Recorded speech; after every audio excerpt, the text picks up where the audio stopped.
វិឡាលំហែនៅក្នុងខេត្តសៀមរាបសាងសង់ត្រឹមរយៈពេល6ខែអាចចូលរស់នៅបានស័ក្តិសមសម្រាប់បងប្អូនដែលកំពុងតែស្វែងរកផ្ទះទី2នៅក្នុងខេត្តសៀមរាបសម្រាប់រស់នៅផ្ទាល់ខ្លួនឬក៏ដាក់ជួលដើម្បីរកចំណូលបន្ថែម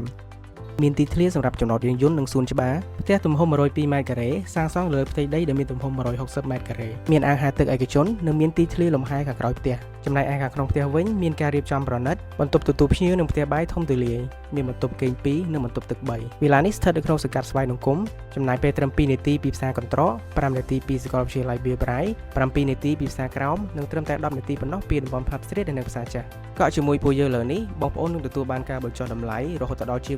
$8,000ដែលគ្រាន់តែធ្វើការតាក់ទងមកកាន់ page របស់ពួកយើងផ្ទាល់ប្រសិនបើបងប្អូនមានចំណាប់អារម្មណ៍ចង់ដឹងពីព័ត៌មានបន្ថែមផ្សេងៗបងប្អូនអាចតាក់ទងមកកាន់ពួកយើងតាមរយៈលេខខាងក្រោមនេះអរគុណសម្រាប់ការទស្សនាយើងជួបគ្នាម្ដងទៀតនៅវីដេអូក្រោយ